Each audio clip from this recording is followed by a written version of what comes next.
Life پر ہم آپ کے سامنے ہیں اور ویب سائٹ اور ریڈیو پر ہمارا یہ 1 گھنٹے کا نیوز شو جاری رہے گا۔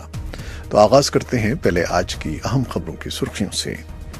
Bharatiya Janata party B J پی نے بھارت کے زیر انتظام کشمیر میں وزیر اعلیٰ محبوبہ مفتی کی زیر قیادت مخلوط حکومت سے الگ ہونے کا اعلان کرتے ہوئے مرکزی حکومت سے ریاست میں صدر راج نافذ کرنے کی سفارش کی ہے۔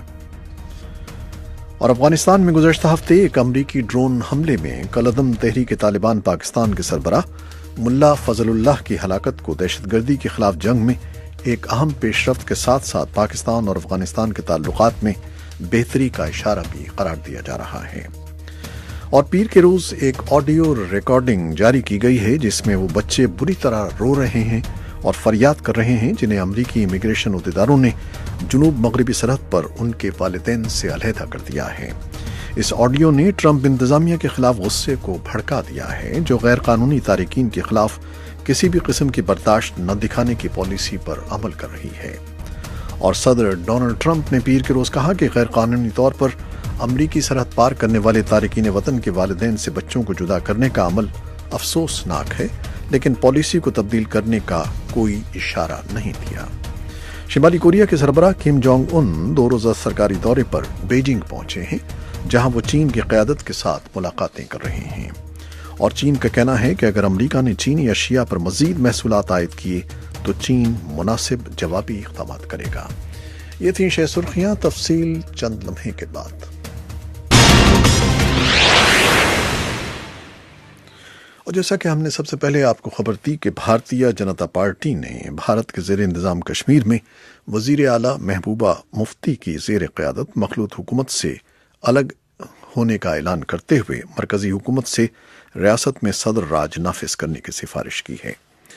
اس خبر پر بات کرنے کے لیے ہم چلتے ہیں سری نگر، جہاں سری نگر سے ہمارے ساتھ یوسف جمیل ہوں گے جن سے ہم چند لمحے میں بات کریں گے۔ ان کی لائن فی الحال ڈراپ ہو گئی ہے۔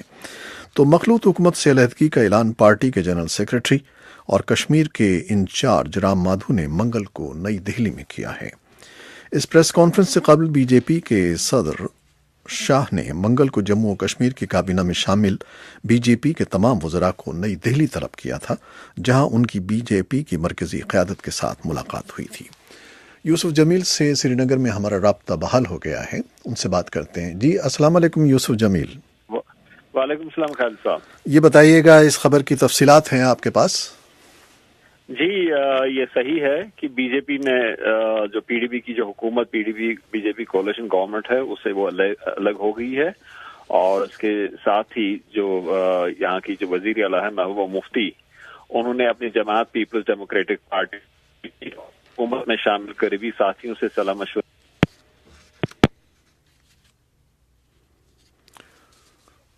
معذرت چاہتے ہیں کہ ٹیلی فون لائن ایک بار پھر منقطع ہو گئی ہے، اور وہ اس خبر کی تصدیق کر رہے تھے ہمارے نمائندے سری نگر میں یوسف جمیل کہ بھارتیہ جنتا پارٹی نے بھارت کے زیر انتظام کشمیر میں وزیر اعلیٰ محبوبہ مفتی کی زیر قیادت مخلوط حکومت سے الگ ہونے کا اعلان کر دیا ہے، اور وہ مزید تفصیلات بتا رہے تھے۔ ان سے اگر ہمارا رابطہ دوبارہ بحال ہو گیا تو ہم مزید تفصیل ان سے سنیں گے۔ منگل کو اپنی پریس کانفرنس میں رام مادھو کا کہنا تھا کہ ریاست کی مخلوط حکومت میں شامل دونوں جماعتوں میں کئی امور پر اختلاف تھا، اور وادی کے حالات کے پیش نظر اب ان کی جماعت کے لیے حکومت میں مزید رہنا ممکن نہیں رہا تھا۔ پریس کانفرنس میں وادی کے نائب وزیر اعلیٰ گووندر گپتا نے صحافیوں کو بتایا کہ ان کی جماعت نے ریاست کے گورنر کو مطلع کر دیا ہے کہ وہ حکومت کی حمایت سے دستبردار ہو گئی ہے۔ انہوں نے بتایا کہ ریاست کی کابینہ میں شامل بی جے پی کے وزراء نے اپنے استعفے محبوبہ مفتی کو بھیج دیے ہیں۔ اور دوسری خبروں میں، افغانستان میں گزشتہ ہفتے ایک امریکی ڈرون حملے میں کالعدم تحریک طالبان پاکستان کے سربراہ ملا فضل اللہ کی ہلاکت کو دہشت گردی کے خلاف جنگ میں ایک اہم پیش رفت کے ساتھ ساتھ پاکستان اور افغانستان کے تعلقات میں بہتری کا اشارہ بھی قرار دیا جا رہا ہے۔ لیکن مبصرین کے خیال میں افغانستان میں امن کی کوششوں اور پاکستان کی طرف سے اس میں کردار ادا کرنے کے باوجود ایسی قوتیں موجود ہیں جو شدت پسند تنظیم داعش کو اس عمل کو سبوتاش کرنے کے لیے استعمال کر سکتی ہیں۔